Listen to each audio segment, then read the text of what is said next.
Hello Virgo, this is Inspire 2016 with your weekly tarot reading for the week commencing the 14th of July until the 21st of July 2025. The first card for you is representing, how do you feel about yourself? Your card is the Two of Cups. This card typically points towards a relationship that is based on mutual attraction and romantic inclinations. It reflects the clear, nurturing, supportive and heartfelt exchange of emotions that is the gift of a romantic relationship. The Two of Cups represents love that is nurturing, creative, clearly focused, inspirational and equally fulfilling. In a reading, this is often a beautiful start to a new romance in which you will experience understanding, harmony and deep love between two souls. The seed has blossomed into a tree of appreciation. Kindness and thoughtfulness will bind your two hearts together with the feeling of being simultaneously very special to one another. In some cases, the Two of Cups can refer to marriage, proposals, and engagements, particularly as this card portrays what looks like a wedding or hand fasting. It is a reflection of commitment between two individuals, to say that they will go through life together, always considerate of each other's needs and wishes. Outside of love, the Two of Cups reflects a partnership of sorts, be it a business partnership, friendship, or even a relationship between a person and their pet. On first glance, the Two of Cups shares a similar message to the Lovers. However, the energy of the Two of Cups is slightly weaker than the Lovers card. Whereas the Lovers is the reunion of two complete beings, the Two of Cups is a less mature union that, stable as it may seem, does have the potential to come undone over a longer period of time. So, while the union is strong now, it is not clear whether the relationship shown by the Two of Cups can stand the test of time. Only the two people involved can decide that. Despite the focus on the two beings shown on this card, the Two of Cups also points to what is happening within the individual. To be truly loved, deeply treasured, and valued highly by others, you must first and foremost strive to create those feelings for yourself. That is, when you work toward loving yourself, you hold your inner spirit in high regard, treating it with deference and deep respect. When you see yourself in this positive light, other people cannot help but respond to your personal sense of value in an equally positive manner. The second card for you is representing, what do you want most right now? Your card is the Six of Pentacles. This card is representing being in harmony with your money. The amount that comes in and the amount that flows out are in balance, and you are thankful for what you have without being grasping of it, and happy to share with others in need. This card is also about charity. You may either be the wealthy man in this card, giving away his wealth, or the beggars, gratefully receiving what the man has to offer. If you are the wealthy man, then you have accumulated great wealth and are now in a position where you can offer financial assistance to those in need. Now that you have lived through the darkness long enough to see the inner light, it is time to help others who are not so fortunate. Consider giving to charity or reaching out a helping hand to someone who needs your support. The generosity of the Six does not limit itself to money and material things. Giving of your time or your wisdom is often just as spiritually fulfilling as giving away money or gifts, and the intangible gift of your presence is received just as well, if not better. You may also be inclined to make a loan to someone, on the premise that they will eventually pay you back once they are back on their feet. This is a loan built on trust and good faith, knowing that if you give something away, it will come back to you. Remember, though, that this is more about a short-term fix and not a sustainable solution towards self-sufficiency. So, think about how you can financially support your family or friends in a way that encourages them to stand on their own 2 feet eventually. If you are the beggars in the Six of Pentacles, then you may be the recipient of someone else's charitable activities. This will help you to get back on your feet and to eventually repay the charitable organization or individual, either with your time or your restored wealth. You will also need to identify ways in which you can become more self-sufficient in the long run. The risk of accepting charity is that you become dependent on it and cannot look after yourself. Be mindful that you are not becoming submissive or noticeably desperate as a result of the charity that someone else is providing you. The third card for you is representing your fears. Your card is the Page of Wands. This card suggests that you have tried a few new ventures or projects, but these have not been particularly successful. You may have had a vision to start a new hobby or project, with the view that it would lead to bigger and better things, but you soon realized that you had taken the wrong approach and it wasn't leading to the growth and development you had expected. You may have started to realize that you had not really focused enough on what your goals and objectives were, and that is why you were not reaching the outcomes you wanted. Luckily, you had not progressed too far along and were able to easily retreat from those projects with limited impact. Sometimes, too, these setbacks can be helpful in testing out new territories and exploring what will and will not work for you. You may also find that your eagerness to start something new has been negatively impacted by complexities, obstacles, and opposition, which has resulted in a lack of motivation and indecisiveness about your path forward. You may also be fearful of whether you can really get your project or idea up and running, or if you are just going to be weighed down by more responsibility and troubles. The Page of Wands can depict a person who is immature with a self-image problem. It could be someone who is mean-spirited and aggressive, or someone who is helpless and always a victim. This is someone who never has anything good to say, is always pessimistic, and always brings everyone down. This person undercuts your enthusiasm and your self-confidence. Often, this is a superficial, lazy, and arrogant person, one who is unwilling to make an effort and is uncooperative and impatient. The fourth card for you is representing what is going for you. Your card is the Three of Wands. Your plans are now well underway and you are starting to consider even more opportunities to expand your current plans and maximize on the potential of your future. Everything is progressing steadily and as expected, thanks to your solid planning and ongoing motivation to persist. The Three of Wands indicates opportunities to expand your horizons through study, travel, business enterprise, and learning.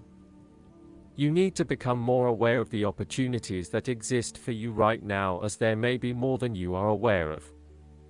To best see and take advantage of them, you must concentrate, cooperate, and remain open-minded. You may be more aware that your best opportunities lie outside of your current environment, so it is time to think big.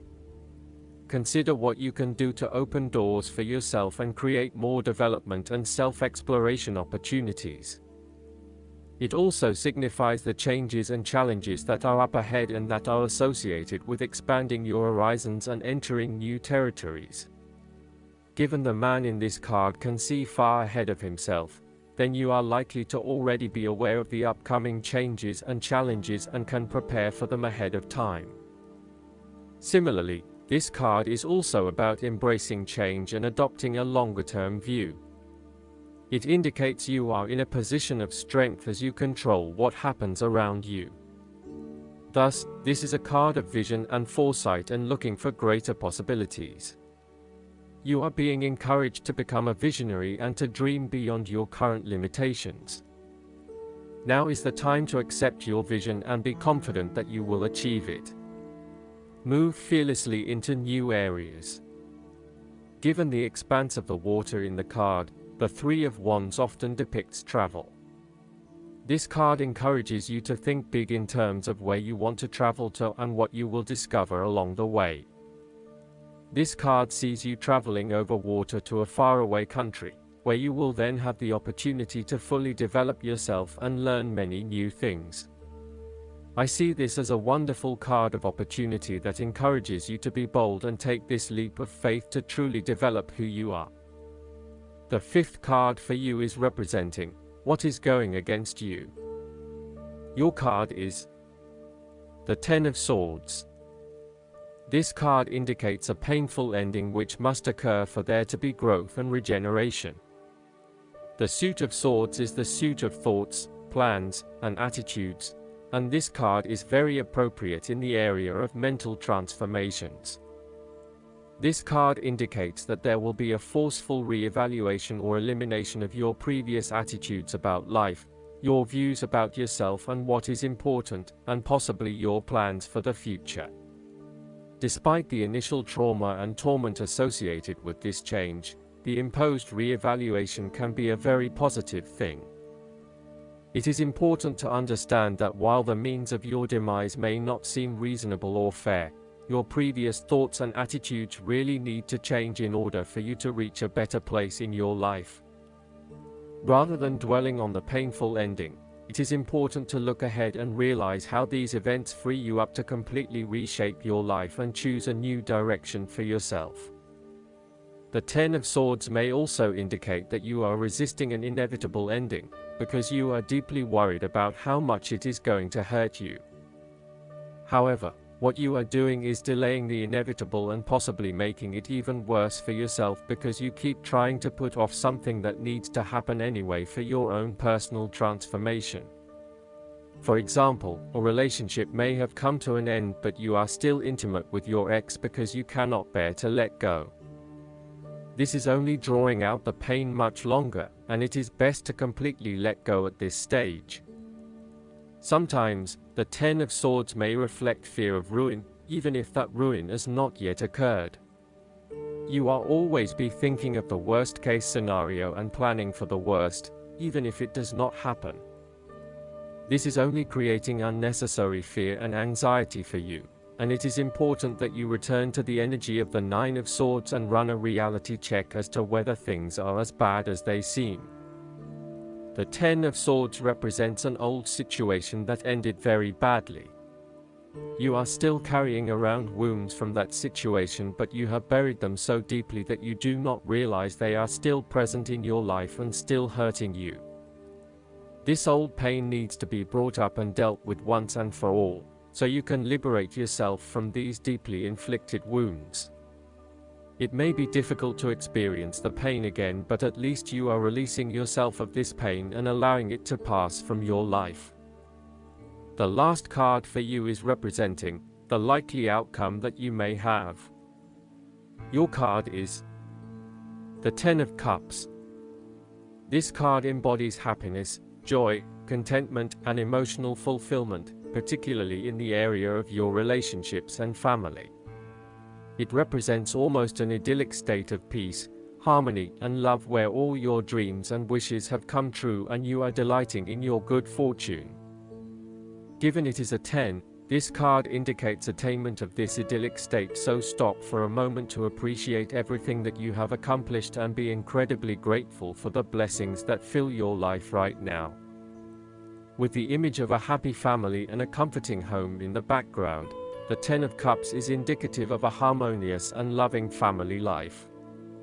All family members are getting along with each other and there is a lot of happiness and love shared.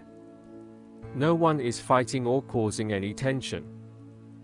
Instead, it is an environment of peace and happiness that lends itself to warm and loving relations.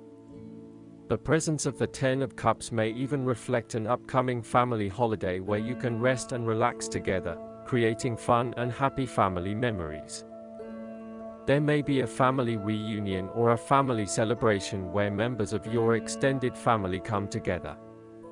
This is a wonderful time to bond with your family and lay the foundation for a happy and harmonious future together. The Ten of Cups is also a very positive card in terms of romantic relationships and may indicate either the beginning of a new, very happy relationship, or the ultimate satisfaction of a long-term relationship. Commitment and love are the requirements of such satisfaction, yet this card promises that with the required effort a lasting love can be built. The time will also be made for the enjoyment of pleasures, which may be shared with another person whom you love. Last but not least, the guidance card for you is the Eight of Winter. The idea that you're trapped by your situation is a false one. Don't let your ego convince you that you're without power. You have what it takes to move out of any situation you don't like. With resolve and determination, tell yourself that you will have the life you desire. Believe in yourself. Changes require commitment, and that means making a choice to actively improve matters. If you find it difficult to focus, ask God, the angels, and the fairies to send you signs to help create a plan. Take responsibility for your life now.